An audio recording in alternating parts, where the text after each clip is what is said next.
प्यारे बच्चों, आज का कंसेप्ट काफी शानदार होने वाला है। मेरे पास दो रूबिक क्यूब्स हैं और ये तो आप डेफिनेटली जानते हो, इसे आपने यूज भी डेफिनेटली किया होगा। बट आज इन दोनों के हेल्प से हम टोटल सरफेस एरिया की कंसेप्ट को समझने की कोशिश करेंगे। क्वेश्चन काफी शानदार आपके लिए लाया हूं। अब देखो क्वेश्चन क्या है।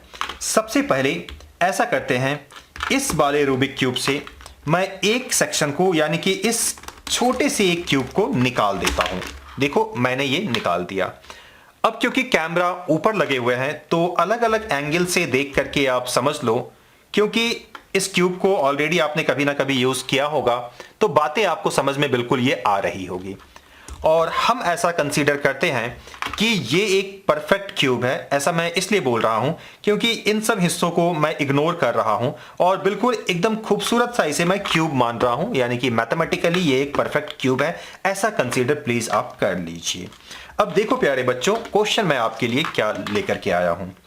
बच्चों, ये जो लेंथ है ना, मतलब कि इसकी लेंथ की मैं बात कर रहा हूं, क्योंकि ये क्यूब है तो ऑब्वियसली लेंथ, ब्रेथ और हाइट तो सेम ही होंगे।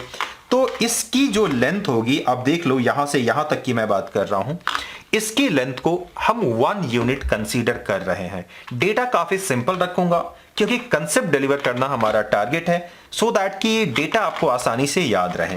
तो इसे मैंने 1 यूनिट कंसीडर किया तो ऑब्वियसली ये पूरे हो जाएंगे 1 + 1 + 1 यानी कि 3 यूनिट्स हो जाएंगे। ये तो बात आपको बिल्कुल क्लियर है। और क्योंकि ये क्यूब है तो ऑब्वियसली ये भी 3, ये भी 3 और ये हाइट भी 3, तीनों इक्वल होंगे। ये तो बात आपको समझ में आ ही गई होगी। अब देखो प्यारे बच्चों, मेरा क्वेश्चन ये है कि अगर इस वाले परफेक्ट क्यूब से मैं एक ऐसे छोटे से क्यूब को निकाल दूं तो आपको यह बताना है कि इन दोनों के टोटल सरफेस एरिया में, बेसिकली इसके टोटल सरफेस एरिया में क्या फर्क आएगा इसके तुलना में। राइट ना? आई होप आप क्वेश्चन समझ गए होंगे ना। तो देखो मैं आपको आंसर दे देता हूं। आप चाहो तो कमेंट में रिप्लाई डेफिनेटली कर सकते हो, लेकिन एक्सप्लेनेशन अब सुनिए मैं कैसे इस चीज को एक्सप्लेन करता हूं। देखो प्यारे बच्चों, काफी आसानी से समझ में आ जाएगा, बिल्कुल आप मत घबराओ। बस आपको इतना याद रखना है, ये 1 है तो ऑब्वियसली ये 3 हो जाएंगे। बच्चों, किसी भी क्यूब के जो टोटल सरफेस एरिया होते हैं उसके लिए हमारे पास फॉर्मूला ऑलरेडी है। फॉर्मूला होते हैं 6a², जहां a का मतलब है साइड, यानी कि इस वाले केस के लिए a का वैल्यू हो जाएगा 3। मैं एक बार फिर से रिपीट करना चाहूंगा, टोटल सरफेस एरिया के लिए फॉर्मूला होने वाला है 6 × साइड स्क्वायर, यानी कि 6 × ब्रैकेट में आप लिखोगे 3 का होल स्क्वायर।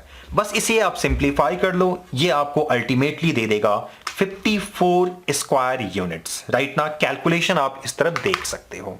आई होप ये चीज आपको क्लियर हो गया होगा। चलिए इस डेटा को अब माइंड में रख लीजिए। अब सवाल है कि इस वाले क्यूब से मैंने एक छोटे से क्यूब को निकाल दिया है, तो अब इसकी टोटल सरफेस एरिया कितनी होगी। एक नजर में काफी लोगों को देखने में ऐसा लगता है कि इसकी टोटल सरफेस एरिया इसके तुलना में कम होगा, बट ऐसा नहीं है बच्चों। वॉल्यूम के केस में ये ऐसा ही होता है, मतलब कि इसकी जितनी भी वॉल्यूम होगी उसके तुलना में इसकी जो वॉल्यूम है ये कम होगी, क्योंकि हमने एक क्यूब को निकाल दिया है। बट सरफेस एरिया के साथ, यानी कि टोटल सरफेस एरिया के साथ ऐसा नहीं होता है।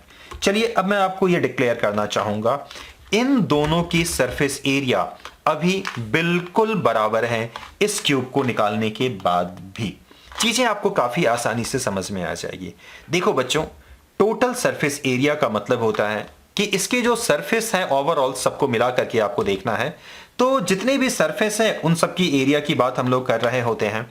अब देखो बच्चों, इससे जब मैंने एक क्यूब को निकाला तो इन दोनों को ऐसे कंपेयर करते हैं। चलिए इसके हम रेड वाले को ही ऊपर रख लेते हैं। जैसे ही इस वाले सेक्शन को हमने यहां से निकाल लिया तो देखो इससे सरफेस एरिया में कोई फर्क नहीं पड़ेगा। वो इसलिए, देखो ये जो यहां रेड वाला है ना, ये हटा, लेकिन ये यहां जहां मैं फिंगर को दिखा रहा हूं, ये देखो ये नया सरफेस बन गया, डेवलप हो गया, उभर करके आ गया, जो पहले यहां नहीं था, क्योंकि अंदर वो छुपा हुआ था ना। आप ये समझ पा रहे हो ना? तो एक नया सरफेस इसमें बन गया, तो इसको हटाने का कोई मतलब नहीं हुआ, क्योंकि वो तो डेवलप ही हो गया। अब बच्चों इधर अगर आप व्हाइट वाले को देखोगे, अच्छा इसको ऐसे रख लेते हैं, ठीक है। आई होप आप समझ गए होगे, सो दैट कि ग्रीन ग्रीन मैच कर जाए और ये पीला और पीला मैच कर जाए। ठीक है, अब देखो इस वाले सरफेस को भी हमने हटा दिया, यहां से आप समझ ही सकते हो ना।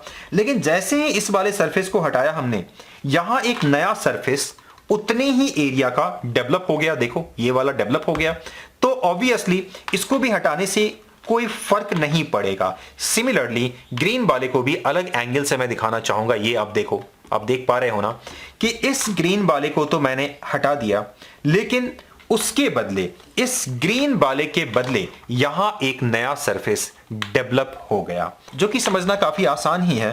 तो आपको बिल्कुल यह क्लियर हो गया होगा कि इन दोनों का टोटल सरफेस एरिया बिल्कुल बराबर होंगे, यानी कि इसकी total surface area 54 square units और इसकी भी total surface area 54 square units ही होंगे। तो आई होप प्यारे बच्चों, इस छोटी सी वीडियो के हेल्प से टोटल सरफेस एरिया की समझ और ज्यादा कहीं ना कहीं डीप हुई होगी।